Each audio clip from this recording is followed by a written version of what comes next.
let's just ignore what's going on over there. I'm gonna sit like this and we're gonna hide it. Hey everybody, I'm Vault Fox, and one of the #1 questions that I get asked whenever I'm 3D printing any type of armor or something else that's not a helmet that you use for cosplay is, how do you size your 3D prints for armor and things like that? My answer is that I kind of guess. Just kidding, it's not completely guesswork. I recently had to do this with a lot of Tex armor. The files that I had, whenever I looked at them at 100%, I was like, these are gonna be way too big for me, or they're just gonna make me look extremely small. And the thing with a lot of the Bad Batch characters, except for Wrecker, is their armor is very form-fitted to them.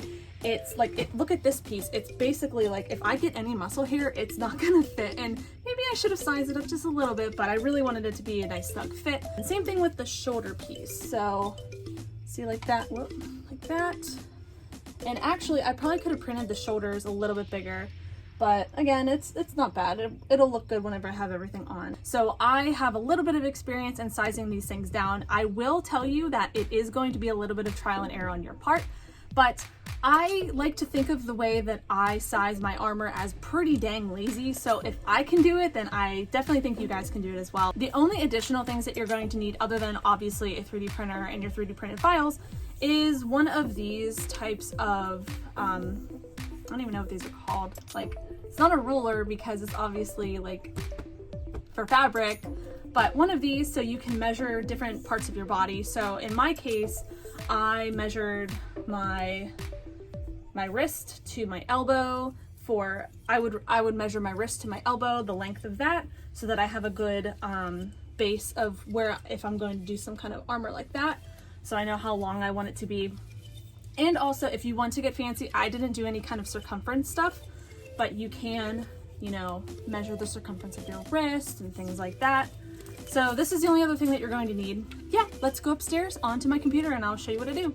Okay, so I'm up at my computer right now and I've got Tech's left gauntlet open up here in Cura. The one important thing that I can see right now looking at this model in Cura is that this is going to be way too long for my arm. I took that measurement from my wrist to the end of my elbow, and that's about the range that I want this gauntlet piece to be in. Once you've got the model open in Cura, you're going to click on the model, go over to the left side and click on the resizing tool. It'll give you the X, Y, and Z axis measurements of your model within Cura. So what that means is the Z axis, that's actually the up and down axis, that is 318 millimeters. So what I'm gonna do is I'm going to open up Google and do just a millimeter to inch conversion. So millimeter 318, and that's 12 inches, which that is far too long for this piece to be on my arm to fit comfortably. So I'm gonna go back in there.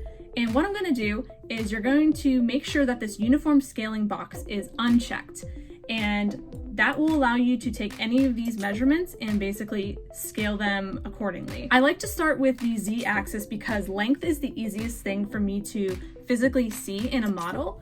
To elbow is about 8 inches or so. So I'm going to start by going 85%, and as you can see, that shrinks the model down quite a bit. We'll go back to the other axes later, but right now we're just concerned on getting the correct length. Now, I already know for a fact that this is too big, but 270 millimeters is 10 inches. There's no way that I did, hold on a second. I don't think my arm is 85. My wrist to my elbow is 10 inches, so 85 will probably be fine. Now that we've got the length looking pretty good for us, we're going to want to squish in the Y axis, because as you can see, the way that it's looking right now, it's a little bit too wide. We want to thin it down just a little bit. So I'm going to go into the Y axis and I'm going to go about 90%.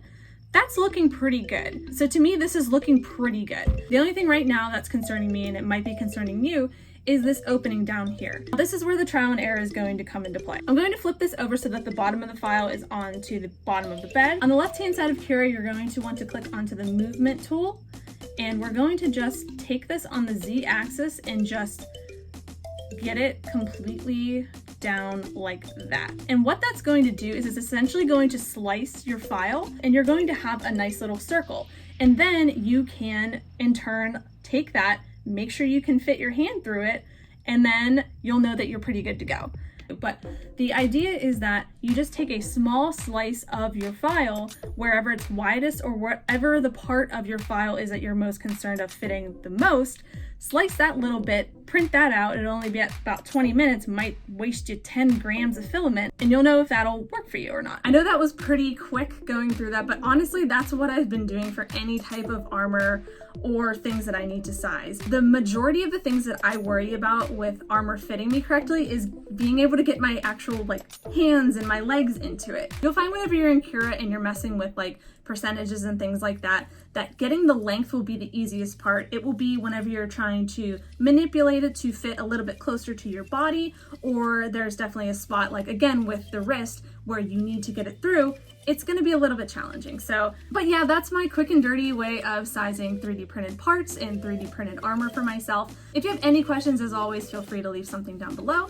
And I have a couple of announcements for you guys. The first one is I've been streaming on Twitch, and if you guys want to hang out, if you want to ask some questions or just watch me craft, I'm actually going to be working on some tech armor. I'm going to be working on his chest, back, the backpack, things like that, and I'm sure there will be some other stuff. If you guys can stop by, that'd be awesome. I am 1 follower and a couple streams away from hitting affiliate over there, so if you want to follow, that would be awesome. But yeah, I will leave that down in the description below for you guys to check out if you want to come hang out on a stream sometime. That'd be awesome. My second announcement is that I will finally be opening up an Etsy shop this Friday on October 30th. And I will be specializing in making some Mandalorian helmets for you guys. I have been wanting to take commissions for a while, and it's taken a lot of nerve and a lot of self-confidence to get to a point where I feel like I can actually charge for my work. And one of the main reasons that I really want to offer helmets to you guys is I've dealt with a lot of people in this community, a lot of people in the Star Wars community that just don't hold up their end of the bargain. You know, we've all dealt with people who, you know, they're making the next big thing, they're making the next big helmet that came out from a movie, and they basically bite off more than they can chew, you throw money at them, and then a year later you still don't have anything to show for it. And I am going to strive to not be that way. For one reason, I only have one 3D printer, and that means that I physically cannot create more than my printer can create. 2, I'm going to be keeping my stock low. I'm going to be keeping like my pre-order line low so that I'm not taking in like 20 helmets and then the 20th person in line isn't getting a helmet until like 8-10 months later, because I only have one printer. I can only go as fast as that printer goes. I just feel like I can offer something a little bit different in that sense, where I'll, you know, always be communicating with you, letting you know the status and things like that. And then I'll also have this other side where I'll have tutorials that I can actually lead you to if you decide to buy a raw print, and you can actually finish it yourself. Like I can lead you through that. I could give you some guidance along the way and things like that. So yeah, that's going to be going live on October 30th. If you want to check it out, I will have the link down below as well.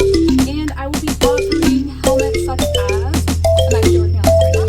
I'm working on the armor from Mandalorian. I will be offering a Bo-Katan helmet. This one is from season 7, but I'll also be able to offer her Rebels look as well. I have a Sabine helmet that I'm currently working on in the garage. I have an Ursa Wren on the printer, if you can hear that in the background. And last but not least, I have this medieval Bo-Katan helmet that I also made a nice tutorial video on as well. So yeah, if you were ever interested in getting a helmet from me, yeah, maybe check out my Etsy on Friday if you want. Anyways, guys, thanks so much for watching, and as always, if you have any questions, feel free to leave them down in the comments below. Feel free to send me a message on Instagram. I'll try to get back to you